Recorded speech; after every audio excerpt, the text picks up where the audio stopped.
کلام مقدس میں ہم اس کے بارے میں بہت ساری باتیں پڑھتے بھی ہیں. میں ایک حوالہ پڑھنا چاہوں گا. رومیو کے نام پولس رسول کا خط ہے, اس کا 12واں باب ہے. 12ویں باب کی پہلی 2 آیات ہم تلاوت کریں گے. جی لکھا ہے, پس اے بھائیو میں خدا کی رحمتیں یاد دلا کر تم سے التماس کرتا ہوں کہ اپنے بدن ایسی قربانی ہونے کے لیے نظر کرو. نظر کرنے کا مطلب ہے اپنے بدن, جب ہم عبادت میں بیٹھتے ہیں یس تو اپنے بدن ایسی روحانی قربانی کے لیے پیش کر دو, حوالے کر دو خداوند کے. آمین پوری پرسنالٹی تمہاری اس میں روح جان بدن پورے طور پر پیش کر دو. آمین. تو پھر لکھا ہے جو زندہ اور پاک اور خدا کو پسندیدہ ہو یہی تمہاری معقول عبادت ہے. آمین جب ہم روح جان بدن یس عبادت میں اس کو انوالو کرتے ہیں تو پھر یہ ہماری ایک معقول عبادت کا مطلب ہے روحانی ہماری عبادت ہے.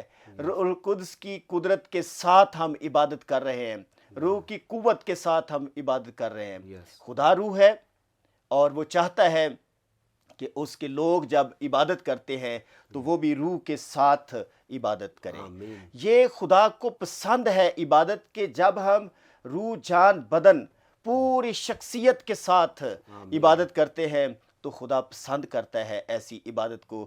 پھر عبرانیوں کے خط میں ہم پڑھتے ہیں کہ خدا کو ہماری عبادت پسند اس وقت ہے جب ہم خدا ترسی, خدا کو جان کر ہم اور زیادہ ترقی کرتے ہیں.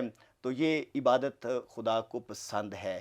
پوری شخصیت کے ساتھ اپنے آپ کو پورے بدن کو خداوند کے سپرد کر دینا, یہ بدن خداوند کے جلال کے لیے ہے. معقول عبادت کا ایک اور مطلب ہے 24 گھنٹے کی عبادت. یہ بدن جب ہم قربان کر دیتے ہیں خداوند کے لیے, دے دیتے ہیں, تو جب یہ بدن سو بھی جاتا ہے تو پھر بھی یہ عبادت کا ایک حصہ ہے. یس یہ بدن کیونکہ قربان ہو چکا ہے خداوند کے لیے, آمین ساری پرانی انسانیت ختم ہو چکی ہے Yes. اور ایک نیا بدن خداوند نے دیا ہے, نئی روح ہے, نیا سب کچھ ہے. تو جب ہم پوری شخصیت کو خداوند کے سامنے پیش کرتے ہیں تو یہ پسندیدہ عبادت ہے. خدا اس کو پسند کرتا ہے, قبول کرتا ہے. ہماری اس میں عبادت میں جو دعائیں کی گئی ہیں اس بدن کے ساتھ جو قربان ہو چکا ہے خداوند کے لیے, جو خداوند کو دے دیا گیا ہے, تو اس میں جو عبادت پوری عبادت جب ہم کرتے ہیں, پرستش کرتے ہیں, دعائیں کرتے ہیں, دہ یکیاں جب دیتے, یہ ساری چیزیں خدا پسند کرتا ہے جب ہم خداوند کو اپنے آپ کو خدا کے حوالے کر دیتے ہیں, دے دیتے ہیں. یہ پسندیدہ عبادت ہے. اور بھی بڑی مثالیں ہیں لیکن یہ ایک میں مثال زبردست دینا چاہتا تھا. آمین. تو ناظرین, آپ نے بڑی خوبصورت بات سنی ہے کہ خدا کون سی عبادت پسند کرتا ہے, اور اس میں خدا کے خادم نے بتایا کہ روح جان بدن سے انسان اپنی پوری پرسنالٹی کے ساتھ مکمل طور پر جب خدا کے تابع ہو کر اس کی عبادت کرتا ہے, اس کے سامنے جھکتا ہے, اس عبادت کو خدا پسند کرتا ہے اور وہی پسندیدہ عبادت ہے. تو پادری صاحب, ایک اور میں بات یہاں پر ہی پوچھنا چاہوں گا کہ یہ تو ہوگی عبادت خدا کون سی پسند کرتا ہے کہ پوری روح جان بدن کو ہمیں خدا کے ہاتھوں میں دینا پڑتا ہے, اور کون سی عبادت خدا پسند نہیں کرتا, اس کے بارے میں آپ کیا ہمارے ناظرین کو اس میں ہم سٹارٹ میں ہی دیکھتے ہیں خروج کی کتاب میں جب 10 احکام خدا نے دیے انسان کو, انسان کی تربیت کے لیے, انسان کو خدا کے اور زیادہ قریب لانے کے لیے خدا نے 10 احکام دیے. یہ 10 احکام بعض دفعے ہم اس کو رسمی طور پر لیتے ہیں, پڑھتے ہیں, صرف رٹ لیتے ہیں اور اس کو حفظ کر لیتے ہیں, زبانی یاد کر لیتے ہیں. ایسا نہیں ہے. حکم خدا نے دیا, یہ 10 احکام دیے کہ ان پہ عمل کیا جائے. جو پہلا حکم ہے اس میں ہی ہم دیکھتے ہیں 20واں باب ہے خروج کی کتاب کا, اور لکھا ہے کہ اور خدا نے یہ سب باتیں فرمائیں, اور خداوند تیرا خدا جو تجھے ملک کے مصر سے اور غلامی کے گھر سے نکال لایا میں ہوں. اور پھر لکھا ہے 3 آیت میں, میرے حضور تو غیر معبودوں کو نہ ماننا, تو اپنے لیے کوئی تراشی ہوئی مورت نہ بنانا، نہ کسی چیز کی صورت بنانا، اور نہ آسمان میں یا نیچے زمین پر یا زمین کے نیچے پانی میں ہے، تو ان کے آگے سجدہ نہ کرنا اور نہ ان کی عبادت کرنا۔ یہ منع کیا گیا ہے، غیر معبودوں کی عبادت نہ کرنا۔ یہ خدا کو پسند نہیں ہے کہ میرے علاوہ، خدا چاہتا ہے کہ میری عبادت کی جائے۔ میں نے تمہیں بنایا ہے، میں نے خلق کیا ہے، میں نے زندگی دی ہے، آپ کو صحت دی ہے، سب کچھ دیا ہے، اور وہ چاہتا ہے خداوند ہمارا کہ مجھے میری عبادت کی جائے، میری پرستش کی جائے، مجھے جلال دیا جائے۔ تو اس جگہ پر پہلا جو حکم ہم دیکھتے ہیں 10 احکام میں کہ غیر معبودوں کی عبادت نہیں کرنا۔ غیر معبودوں کی عبادت سے مراد یہ ہے ایسے معبود جو عبادت کے لائق نہیں ہے، نامعلوم خدا، ان کی عبادت نہیں کرنی، بلکہ ہم نے زندہ خدا کی عبادت کرنی ہے، جو زندہ آسمان پر ہے، جو خداوند ہے، ہمارا مالک ہے، جو سب کچھ ہمیں مہیا کرتا ہے۔ کلام میں لکھا ہے کہ اس کی عبادت کرنا۔ پھر اس میں ایک اور بات ہے جو ناظرین تک میں پہنچانا چاہتا ہوں کہ کوئی تراشی ہوئی مورت نہ بنانا، نہ صورت بنانا۔ پھر لکھا ہے کہ نہ ان کو سجدہ کرنا اور نہ ان کی عبادت کرنا۔ بعض دفعے لوگ گمراہ ہوتے ہیں، گمراہی کی طرف چلے جاتے ہیں، ڈبل زندگی گزارتے ہیں، چرچ میں بھی آتے ہیں اور غیر معبودوں کی بھی عبادت کرتے ہیں، قبروں پر جاتے ہیں، تعویذ دھاگے کروانا، یہ اس طرح زیارتیں کرنا، میلوں پہ جانا، یہ سارا کچھ غیر معبودوں کا کام ہے۔ اس میں حقیقت نہیں ہے، حقیقت میں خداوند ہی سجدے کے لائق ہے۔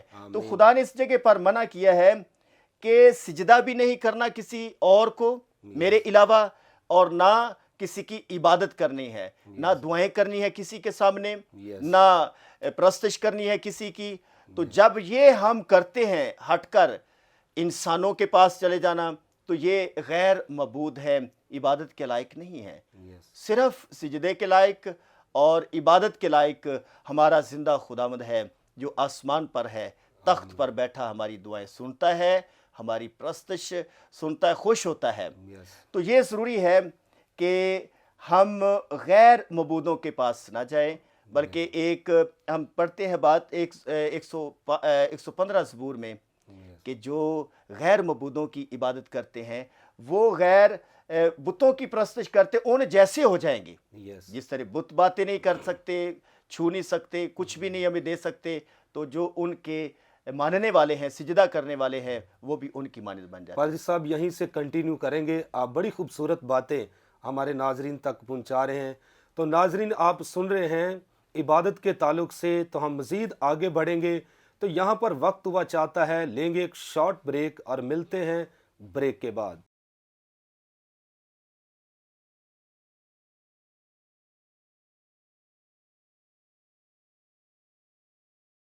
ویلکم بیک ناظرین، آپ دیکھ رہے ہیں پروگرام پرفضل باتیں۔ تو بڑی پرفضل باتیں خدا کا خادم آپ تک پہنچا رہا تھا۔ تو ہم بات کر رہے تھے کہ خدا کی عبادت کرنا، کون سی عبادت خدا پسند کرتا ہے اور کون سی عبادت خدا پسند نہیں کرتا۔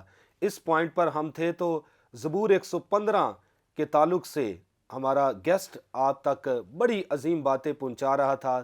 تو پادری صاحب مزید آپ ناپسندیدہ عبادت کے تعلق سے کیا ناظرین کو کہیں گے؟ ہاں، میں پہلے بھی بتا رہا ہوں کہ جو زبور 115 ہے اس میں بڑی تفصیل کے ساتھ سارا زبور لکھا گیا ہے۔ جو غیر معبود ہیں، جو بت ہیں، وہ کان رکھتے ہیں، سن نہیں سکتے، بے شک، ان کا ناک ہے، سونگھ نہیں سکتے، گلا ہے، بول نہیں سکتے، منہ ہے، بول نہیں سکتے، ٹانگیں ہیں، پاؤں ہیں، چل نہیں سکتے، ہاتھ ہیں، چھو نہیں سکتے۔ بے شک، تو جو ان کے سامنے جھکتے ہیں وہ ان کی مانند ہو جاتے ہیں، کیونکہ وہ بھی جواب نہیں دے رہے، یہ آپ خود ہی باتیں کر رہے ہیں۔ تو وہ انسان جو غیر معبودوں کی عبادت کرتا ہے وہ خدا کو پسند نہیں ہے۔ خدا غیور خدا ہے۔